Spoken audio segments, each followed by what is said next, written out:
മാതാപിതാക്കളുടെ സംരക്ഷണ ചുമതല മക്കൾക്കുള്ളതല്ലേ?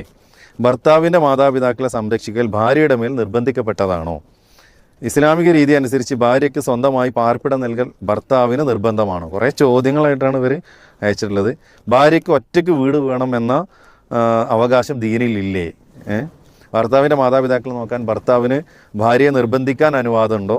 അപ്പോൾ അങ്ങനെയുള്ള ഒരുപാട് കാര്യങ്ങളാണ്. ഭർത്താവിൻ്റെ സഹോദരിമാർ വീട്ടിലുണ്ടായിരിക്കെ ഭാര്യയെ അതിനുവേണ്ടി നിർബന്ധിക്കാൻ പറ്റുമോ എന്നൊക്കെയാണ് ഈ ഒരു സഹോദരി ചോദിച്ചിട്ടുള്ളത്.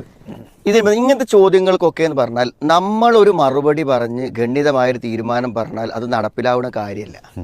അതായത് ഇവിടെ ഈ ചോദിക്കുന്ന സഹോദരിയുടെ ഭർത്താവിന് താല്പര്യം എന്താണ്? ഭർത്താവിന് ഉമ്മനി ബാപ്പനൊക്കെ എന്ത് ചെയ്യണം, നോക്കണം, എല്ലാ സംരക്ഷണങ്ങളും നൽകണം, അവിടെ വീട്ടിൽ തന്നെ താമസിക്കണം, ഇവിടെ നിന്ന് എങ്ങോട്ട് പോകാൻ പറ്റില്ല. അപ്പൊ നമ്മൾ ഇവിടുന്ന് ഒരു പ്രഖ്യാപനം നടത്തണത് എന്താണ്? അങ്ങനെ ഒരു ബാധ്യത ഒരു ഭാര്യയ്ക്കില്ല.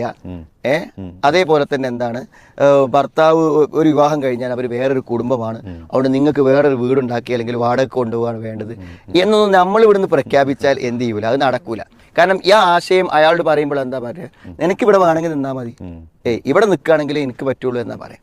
അപ്പോൾ ഇവിടെ സഹോദരിമാർ മനസ്സിലാക്കേണ്ടത് ഇത് നിങ്ങളുടെ വീട്ടിൽ നിന്നുള്ള ഒരു കമൻറ്റ് കൊണ്ടോ അല്ലെങ്കിൽ ഏതെങ്കിലും ഒരാൾ ഫത്വ പറഞ്ഞത് കൊണ്ടോ നടക്കുന്ന കാര്യങ്ങളല്ല. ഇതിന്റെ പ്രായോഗികതകൾക്ക് അനുസരിച്ചുകൊണ്ട് ഭർത്താവിലൂടെ അത് പരിഹരിക്കണം. അപ്പൊ എന്ത് ചെയ്യും, തന്നെ സ്നേഹിക്കുന്ന ഒരു ഭർത്താവാണെങ്കിൽ എന്ത് ചെയ്യും, അവരിപ്പത്തെ ഒരു വീടിന്റെ ആഗ്രഹം, സ്വപ്നം അതൊക്കെ പറയാലോ, മനസ്സിലായി. അതിന് അദ്ദേഹത്തെ എന്ത് ചെയ്യാം, വളരെ സ്നേഹത്തോടു കൂടെ സ്വീകരിച്ച് അയാളുടെ പറഞ്ഞ് താല്പര്യപ്പെടുത്തി അദ്ദേഹത്തിന് അത് സാധിച്ചെടുക്കാൻ പറ്റണം. അവിടെയാണ് ഒരു സ്ത്രീയുടെ വിജയം. പിന്നെ അമ്മായിമ്മനെ നോക്കുക, അമ്മോഷനെ നോക്കുക എന്നുള്ളതൊക്കെ എങ്ങനെയെന്ന് വെച്ചാൽ ഭർത്താവിന്റെ വാപ്പ ഉമ്മ എന്നുള്ളതാണ്. ഭർത്താവിന്റെ വാപ്പയും ഉമ്മയാണ്. അപ്പൊ ഭർത്താവിന്റെ വാപ്പനെയും ഉമ്മനെയും നോക്കാനുള്ള കടമ ഭർത്താവിനല്ലേ. അപ്പൊ ഭർത്താവ് ചെയ്യേണ്ട ഏത് കാര്യങ്ങളും, ഇപ്പൊ ഭർത്താവ് ഒരു ജോലിക്കാരനാണ്, മനസ്സിലായി. അപ്പൊ അദ്ദേഹത്തിന്റെ ജോലിയിൽ എന്തെങ്കിലും വൈഫിന് ചെയ്തു കൊടുക്കാണ്ടെങ്കിൽ ഒരു കച്ചവടക്കാരനാണ്, എന്നാ ഞാനൊരു സ്ഥലത്ത് ഞാൻ സാധനം വാങ്ങാൻ വേണ്ടി ചന്തയിൽ പോവാണ്, നീ ഒരു 10 മിനിറ്റ് വന്ന് നിൽക്കുക പറഞ്ഞാൽ ഒരു പെണ്ണിന് പോയി നിന്നൂടെ? പക്ഷെ അവളല്ലല്ലോ കച്ചവടക്കാരൻ.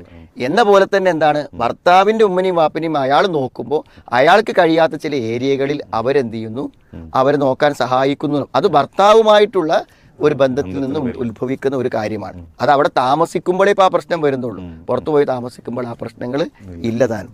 അപ്പൊ അതൊക്കെ കടമയാണോ കടമയല്ലേ എന്നൊക്കെ ഫത്വ ചോദിച്ച് കടമയില്ല എന്ന് പറയുമ്പോൾ അന്ന് ഇനി മുതൽ ഞാനിവിടെ ഇല്ല എന്നൊന്നും പറയേണ്ട ഒരു കാര്യമല്ല ഇത്. അപ്പോൾ തൻ്റെ വിഷമങ്ങളും ബുദ്ധിമുട്ടുകളും ആഗ്രഹങ്ങളും ഭർത്താവിനെ ബോധിപ്പിച്ച് ഭർത്താവ് കൂടെ നിൽക്കുന്ന ഒരു അവസ്ഥാവിശേഷം അവരുണ്ടാക്കണം. അതില്ലാതെ ഇതിലൊക്കെ ഇടപെട്ടിട്ടുണ്ടെങ്കിൽ ഇപ്പോൾ നിലവിലുള്ള പരിഗണനയും ഭർത്താവിന് കിട്ടാത്ത ഒരു അവസ്ഥയിലേക്ക് ജീവിതം ഒരുപക്ഷെ വഴിമാറിയേക്കാം.